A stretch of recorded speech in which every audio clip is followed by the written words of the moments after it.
Do you ever scroll through social media and ask yourself, why am I doing this? This is low quality, useless content. I can't believe somebody actually wasted their time to make this. So I wanted to take this thinking a little bit further. If most social media content is garbage, then why am I even sitting here? What if I just generated all my videos with machine learning? I mean, come on. I'm 25 years old. I gotta work on my startup. I don't have time to edit this shit. Okay, Google. Give me a funny transition line. Okay, boomer. Let's start by simplifying the problem. A YouTube video is a very complex form of media for AI to generate. So instead, I'm going to be generating Instagram photos. But I don't want to generate any random photo. I want photos that have the potential to go viral. So this is the first problem I'm going to tackle. How can I predict how popular a photo will be on Instagram? You might think that this is a classic application of neural networks, where you train a model to predict how many likes and comments a particular photo will get. But it's actually much more complicated than that, because the number of likes and comments depends heavily on variables such as the number of hashtags used or the number of followers. But right now, I don't care about these things. I just want to judge the photo by itself. This is a very difficult problem to solve. Possibly one of the most complex pieces of software I've ever had to write. Which is why I didn't write it. Full credit to Ke Yan Ding, Ke De Ma, and Shi-Chi Wang for their source code and research paper, Intrinsic Image Popularity Assessment, which I used for this video. The code is complex, but it's easy to use. You feed an image into their pre-trained model and it spits out a score. The bigger the score, the more likely the photo is going to do well on Instagram. Let's do a more thorough test to see how well their model works. I took the 22 videos on my channel and broke them down into individual frames. This resulted in nearly 1 million frames, but the frames near each other are very similar, so I took every 10th frame and fed them into the model, and then I let it run on my laptop overnight. Here are the top 9 scoring frames. I omitted the photos that look too similar to each other because otherwise these 9 photos would basically be the same. My videos are not the most professionally shot, so I'm actually pretty happy with these results. But I'm curious to see how this AI compares to real humans. So let's play a game. Which one of these 9 photos do you think is the best Instagram photo? Cast your vote now.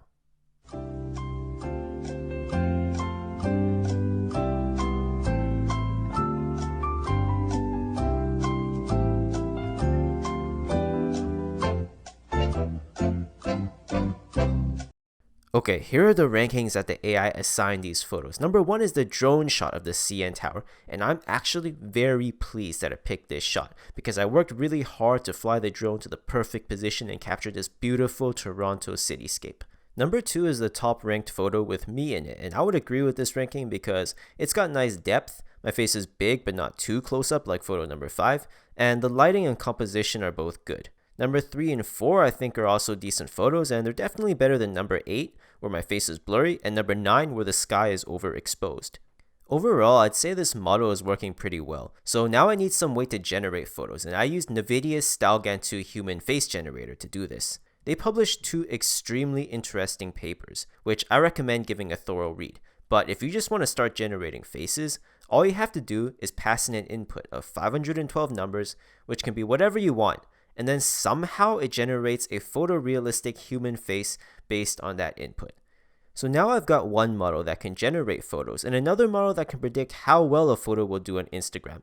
Let's put the pieces together. I want to figure out what inputs to the face generator will result in the maximum scores in the Instagram popularity predictor, so that our generated photos have the best chance of going viral.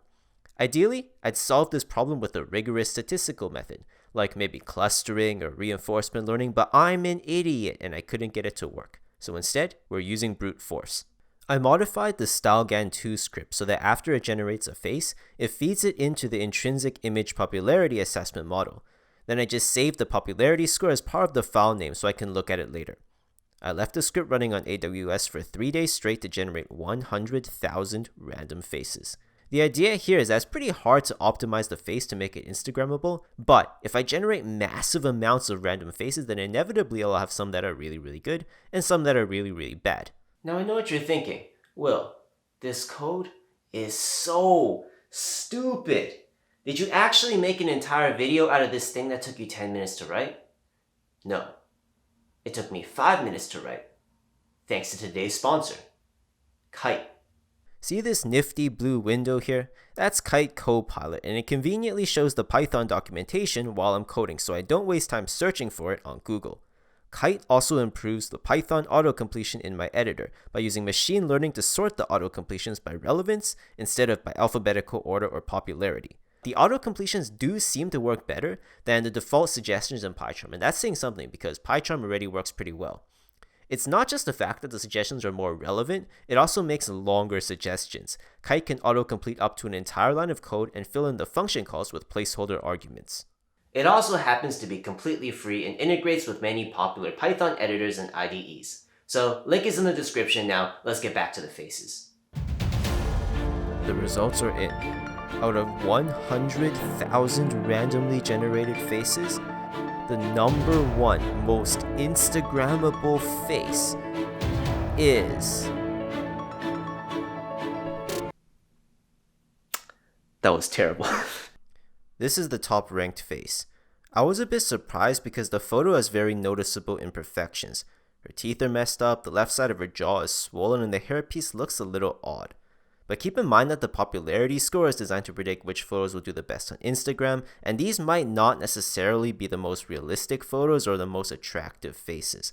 Maybe these odd characteristics actually make the photos stand out more. Or maybe my code just sucks, I'm not sure. If you look at the 32 highest scoring photos, you can see they're mostly female.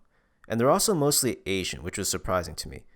My theory is that when the researchers from the University of Hong Kong trained the Instagram popularity model, their data scraping method was biased and collected too many Asian photos. If you zoom in closely, you can usually spot some imperfections in the photo, but in general, they're pretty realistic. Unlike the 32 lowest scoring photos, which have some serious mutations going on. But actually, I think some of the bad photos look pretty good. Like this poor guy. I mean, come on, he looks alright. Maybe this just isn't a very endearing photo of him. The photographer caught him off guard. Fortunately, using StyleGAN, we can adjust his expression and pose, so we can basically generate his entire Instagram account. As usual, I jacked a repo off of GitHub so I don't have to code, and now, let's put a smile on his face. So that's all the research I'm going to do for this video. I can conclude that, yes, it's pretty easy to generate an influencer using AI. And you can imagine that when these tools become more common, they improve, maybe there are nice user interfaces so you don't even have to code to make this stuff, or maybe there are some startups that try to sell stock AI videos and images so you don't even have to make it yourself. Eventually, it's just going to be so cheap for anybody to create massive amounts of low quality content that we're going to have to rethink our relationship with social media.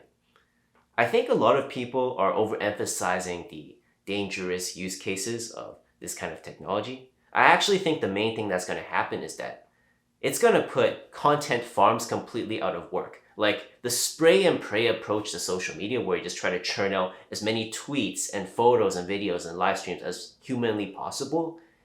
This just won't work anymore. There'll just be too much noise. And maybe one day, the only way to stand out on social media is to get really good at your craft and spend a lot of time and effort on the content that you put out.